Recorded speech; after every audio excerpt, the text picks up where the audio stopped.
Emmett Fox, Why for don't you do a August the little bit? 7th, he's doing a series on the Ten Commandments, and for today it's the seventh commandment. Thou shalt not commit adultery. False allegiance is the title. Naturally, this commandment means what it says. The Christian standard of conduct with regard to personal purity will never be improved on. Not to commit adultery is fundamentally important because on it is founded the sanctity of the family. But of course, there is a great deal more in it than that. One of the most common Hebrew synonyms for adultery was adultery for idolatry. In the Old Testament, these two words are almost always interchangeable. The worship of false gods was described as adultery. The fundamental idea behind this commandment is to have one God. As you read through the Old Testament, you will find that the idea of the adulterous woman who is unfaithful to her husband constantly means the human soul that is turning away to some other God.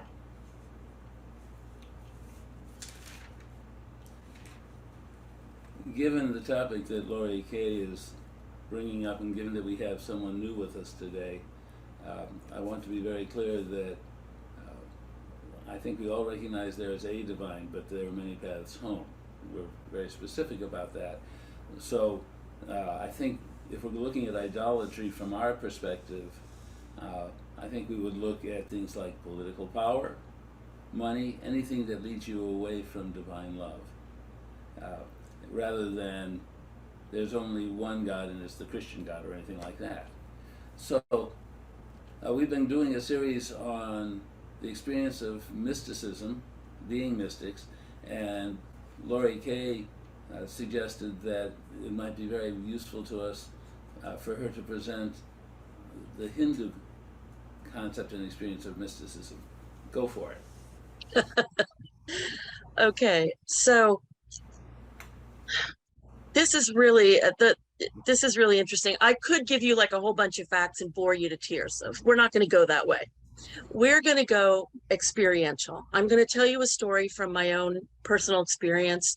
I'm going to show you some images and introduce you to some concepts and a deeper understanding of the mysticism of the Hindu culture. And then I'm going to actually introduce you through a video to the mystic, the saint. We're not talking in the Christian tradition where a saint has to be approved of through the church, but somebody who is in alignment, complete oneness with the divine and knows it, and introduce you to that experience, because there is nothing like direct experience. There just is nothing like it. So here we go. I'm going to be doing a little bit of sharing of my screen at some point. But first, I'm going to tell you the story of what happened to me in 1988. I met a man who said to me, "You should come with me tomorrow. I'm going to go see my guru." And I laughed at him. And I said, "What are you talking about, guru? That's like what the Beatles did. Like, what are you talking about? What? That's weird." And he said, "No, she's the real deal." I had no idea what that even meant. And she also sings Indian music and makes no concession to American musical tastes. And I went, okay, I'll go. Long story short, within 24 hours of being in the physical presence of somebody who has known her oneness with the divine from birth, the energy was so incredible, and I was so enchanted that to say I fell in love is to understate it. It was being in the devotion to the Divine Mother. And I felt as though every pore in my body was shooting light. It was the most extraordinary feeling. I quit my temp job. I followed her for the next 10 days. And then she left and went back to India. And I went, what the heck was that? What's going on? How do I make sense of this? Because I felt so strongly that this being, to put it in our language now, is mysticism. She is the divine. And I felt my oneness with that. So there was, in a certain way, no difference between us. So that's an extreme awakening. And to be able to go back into my life, my regular life, and be able to hold that was frankly impossible. I became depressed. I became confused. I became angry. I didn't know what to do. I started asking questions. I always think of Tim when I get to this part of my talk. So I started asking questions, and I've been asking questions for something like 35 years now. My math is probably off, but I'm close enough. And I would see her every year. And then at a certain point, she started coming twice a year. So I would see her twice a year. This woman is beyond anything you've ever met in life. So there's no way to explain it sufficiently. When you actually have the experience of that energy, it is a whole new ball game. And the fact that it's not an American ball game, so to speak, or a Western ball game, makes it particularly interesting, because I got really into the question of what is faith, what is God, all of the assumptions that I had about the divine, like, well, if God comes into my life in some way, and if I have faith in God, then God's going to make everything perfect. And I'm not going to have any problems. This was my first stop on the spiritual journey. And I went, well, that's not happening. So then what is God good for? Like, what is she good for? Now, we called this woman Amachi. We still do, Amma. And Amma in Eastern languages means mother. So you'll hear it a lot. If you travel in the Eastern area of the world, you'll hear Amma, Amma, Amma all the time. The chi part of Amachi is what's called an honorific.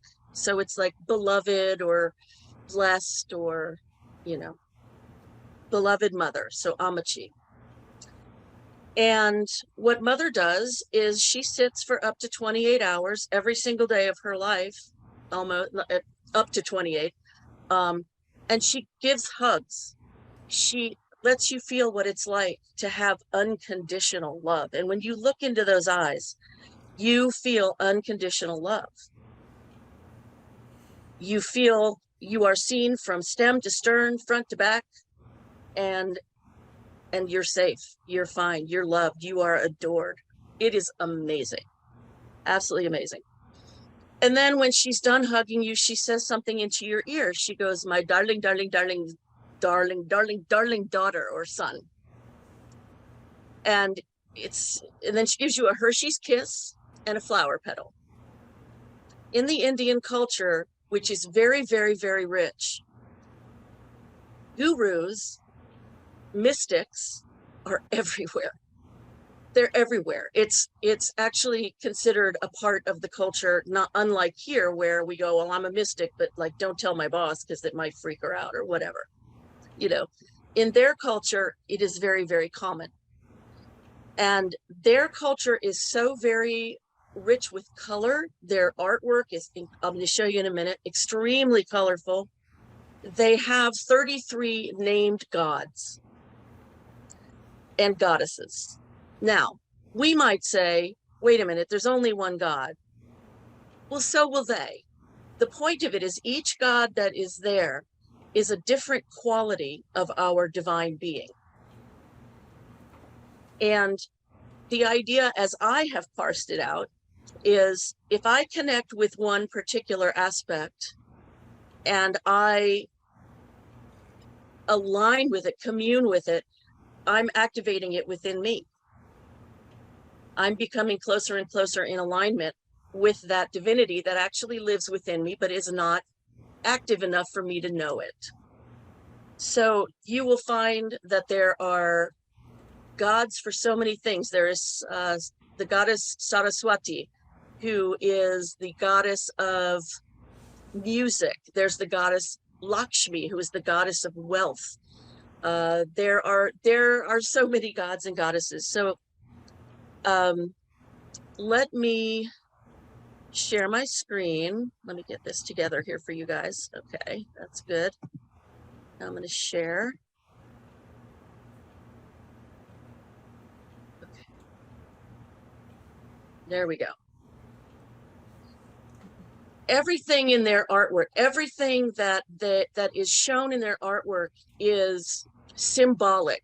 Symbology is a huge part of their mysticism.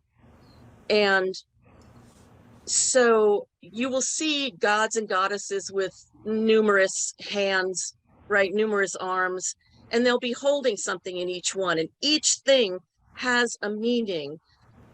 So for instance, this is my guy.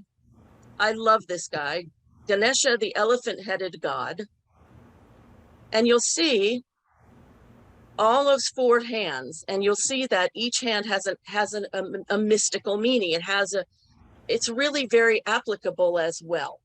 So in one hand, the lotus, which grows in the dirt, it grows in mud, and it represents us.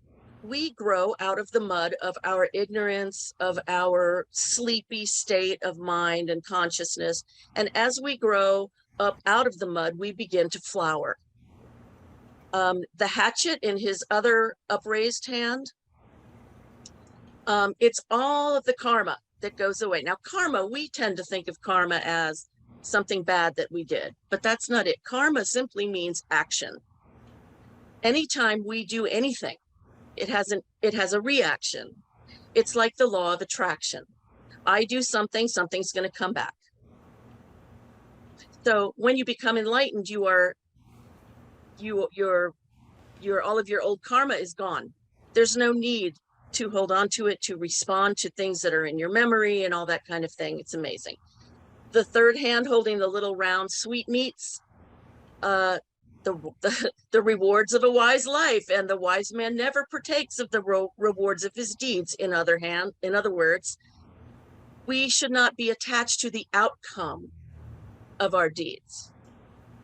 The joy, the pleasure, the what's called karma yoga, which is where you devote every action of yours to the divine, should be enough. That's sort of one of the goals. And the other hand that is simply held up and pointed out, that's a great blessing. And you'll see it in a lot of Indian artwork.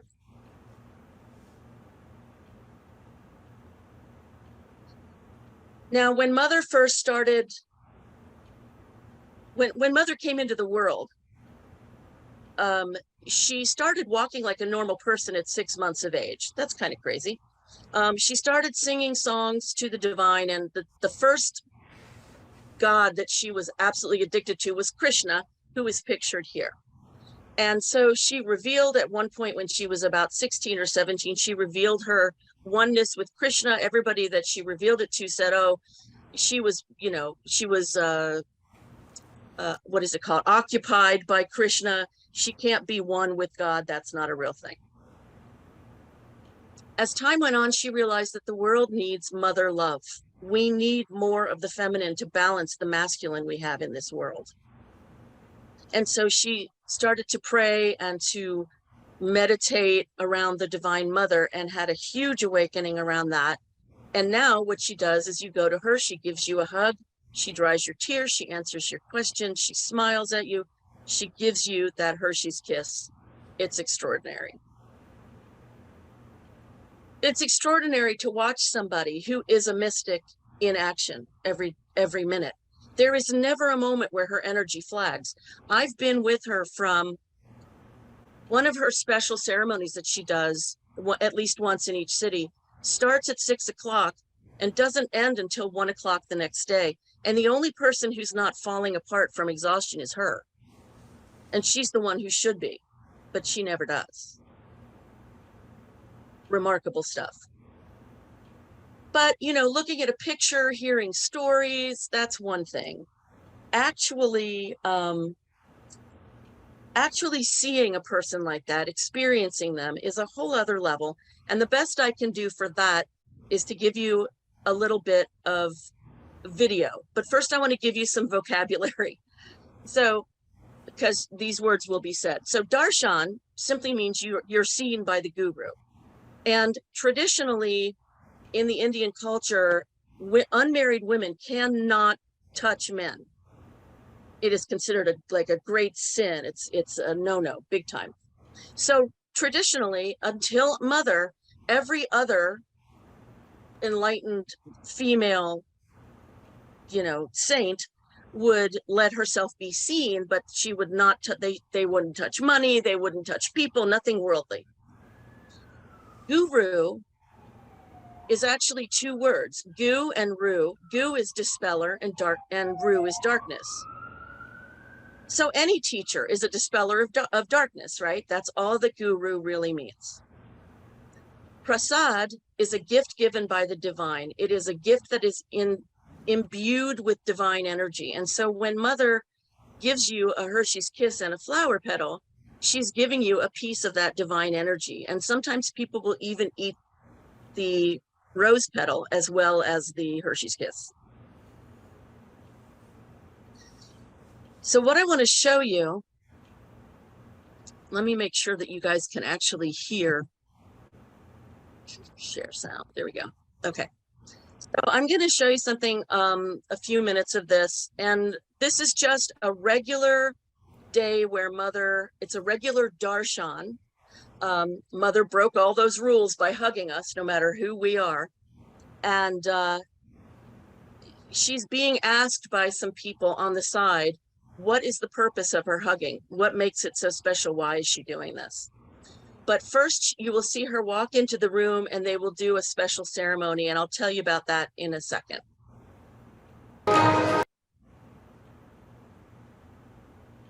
When a great being, when a great mystic like this walks into a room, the Indian culture is to celebrate their feet, to do what's called a pada puja. Pada is the feet, puja is a little ceremony. And so they anoint her feet, they put big flowers onto her feet, they put a big flower thing around her neck that they've made by hand. They wave the divine light around her 3 times, and then the room is considered consecrated by this divinity. And it's a very, very moving and quick ceremony to be a part of. It's quite a blessing to be a part of this.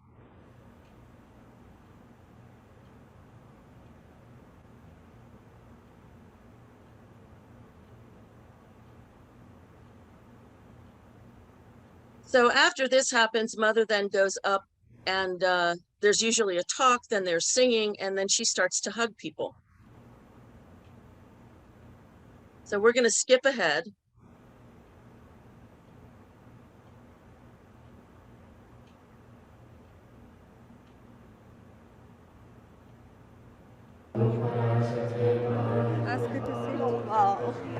And in the background, you'll hear that they're chanting. What they do once a day is chant the 1,008 names of the Divine Mother. And this is what they're doing in the background.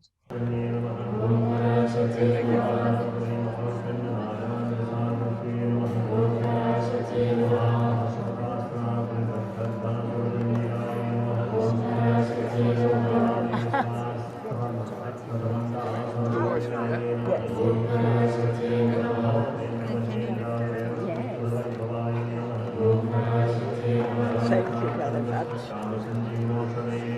Oh my gosh.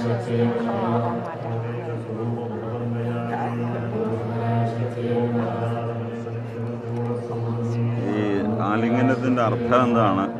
ജനങ്ങൾക്കും വ്യക്തിപരമായിട്ടും ഈ ആലിംഗനം ചെയ്യുന്ന സമയത്ത് എന്താണ് സംഭവിക്കുന്നത്? ഇതിനെന്തെങ്കിലും പ്രതീകാത്മകമായിട്ടുള്ള ഒരർത്ഥമുണ്ടോ?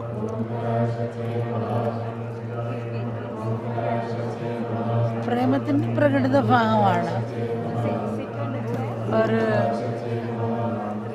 അത് ഹൃദയം തമ്മിലുള്ള മീറ്റിംഗാണ്. അല്ല, ഇങ്ങനെയെന്ന് പറഞ്ഞാൽ അവർ ദാഹിക്കുന്നതനുസരിച്ചുള്ള ശുദ്ധജലം കിട്ടുന്നില്ല. അവരിലേക്ക് അവരെ ഉണർത്താനും ആ ഒരു പ്രേമം അവരെ ഉദ്ധരിക്കാനും പിന്നെ മറ്റേ പറയാം ലിംഗനത്തിൻ്റെ അത് ഒരു അമ്മയുടെ സത്സംഗമുണ്ട്, ഭജനയുണ്ട്, ധ്യാനമുണ്ട്. അത് അത് കഴിഞ്ഞ് പ്രസാദം കൊടുക്കുന്നൊരു സമ്പ്രദായമുണ്ട്. അപ്പോൾ വൈകുന്നേരമാണ് അത്. അലിംഗനം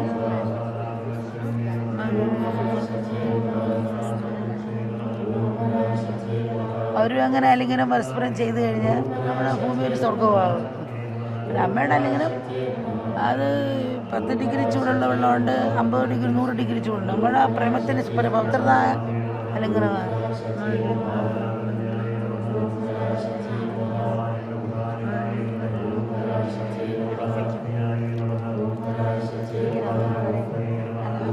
ഐസ് വെള്ളത്തിൻ്റെ അത് പറയാനാണ് സ്നേഹത്തിൽ ഓരോ തലമുണ്ടല്ലോ. ഐസ് വെള്ളത്തിന് സ്ഥൂലമായ ഭാവമാണ്. വെള്ളനീര് ഐസ് വെള്ളമാകുമ്പോൾ സൂക്ഷ്മമാകുന്നു, ശക്തിയും വ്യാപ്തിയും വർദ്ധിക്കുന്നു. പിന്നെ അവർക്ക് പിടിക്കാൻ വേണമല്ല, വെള്ളച്ചാട്ടത്തും ഇത് ശക്തി ഉണ്ടാക്കാൻ സാധിക്കും. വെള്ളം നീരാവിയാകുമ്പോൾ അത് ഒന്നുകൂടെ സൂക്ഷ്മമാകും, അതിൻ്റെ ശക്തിയും വ്യാപ്തിയും വർദ്ധിക്കുന്നു. അതുപോലെ നമ്മൾ ശരീരത്തെ അനുഭവിക്കുന്ന സ്നേഹ സ്ഥൂലമാണ്, അതിൻ്റെ ശക്തിയും വ്യാപ്തിയും പരിമിതമാണ്. സ്നേഹം മനസ്സിൻ്റെ ആഴങ്ങളിലേക്ക് വേണമെങ്കിൽ വ്യാപ്തിയും കൂടി ശക്തിയും വർദ്ധിക്കും. ആ നിസ്വാർത്ഥയാണ് മനസ്സിനെ അനുഭവിക്കുന്നത്.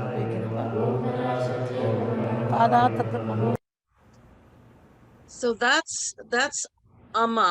That is one of the mystics that actually grace our world.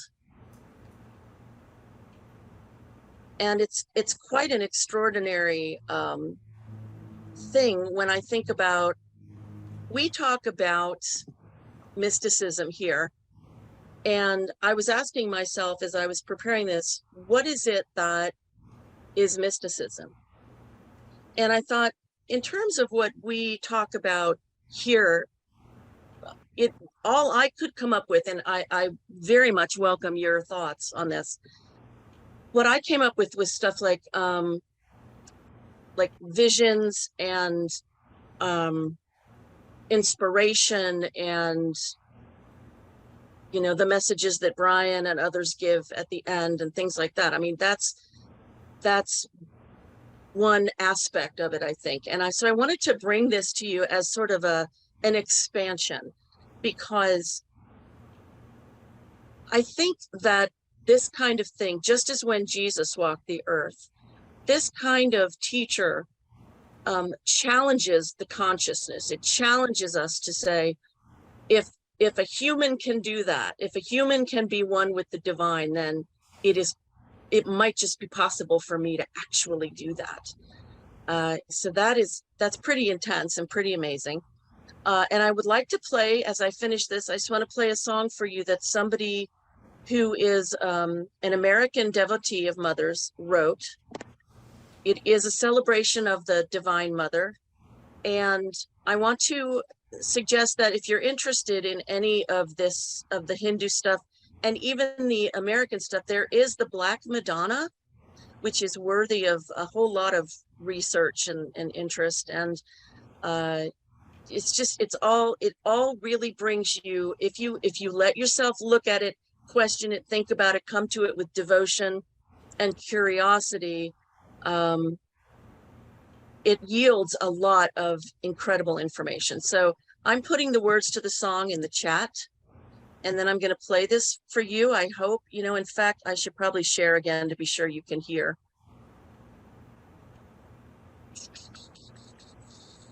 You still can. Okay, that's good. So I'm going to play this for you.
Let this droplet merge with the sea.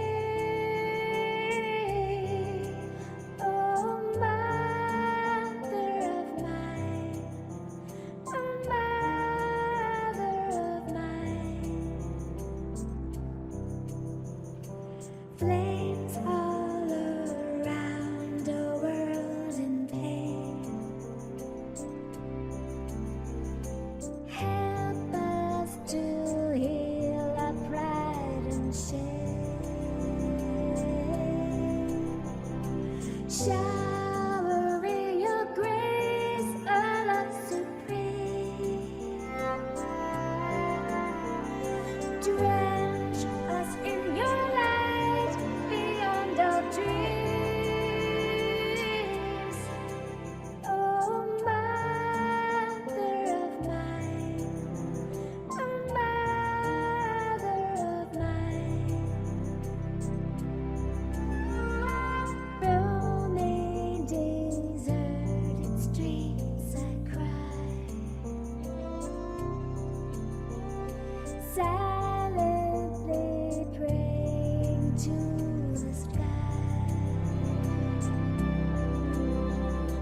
How this lonely child yearns to hear steps I know so well of someone dear. Oh, mother of mine, oh, mother of mine. Brightly you shine in the night. Never leave me out of your sight. Bless us with the cool beams of your smile, merging with your joy forever lasting. Oh, mother of mine, oh, The love of the Divine Mother is in every single path. Mother Mary is beloved. Amma is beloved. There are so many different. Kuan Yin in the Chinese culture is another goddess. There are so many, and the Divine Mother, it goes beyond like someone's sex. It has to do with the vibrant source of our world. If we don't have the balance, the correct balance of the masculine and feminine, we end up in trouble and in turmoil, as we are now. And what is needed is more of the feminine, and that's why there are a lot of different female gurus coming forward. So my question for us is, what is a mystic? What is mysticism? Something to just think on. I don't think there's an easy answer to that, but it's just my question to offer. Thank you. We thank you, God, for having brought us here together today, for having allowed us to experience more forms of being loved and of loving, for having opened our eyes, opened our hearts, to share with one another, to learn more about you, to feel more about you. We thank you for having guided Lori Kay to do this presentation so that we could experience you from another place, another vantage point. We thank you for watching over us, for guiding our actions, guiding our feet, guiding our hearts, guiding our minds as we depart from here and go about our worldly business. Help us to remain firmly in touch with you. Help us to hear you through that spark within us. Help us to be good representatives of you and of your love. And guide us again back here so that we can share and partake of the love of this community. We thank you for all the good that you've given us, all the good that is to come, all the love you've shared and you enable us to share. We thank you for us helping us to become better in giving love to others and to the world. We say thank you, thank you, thank you. And we all say, Amen.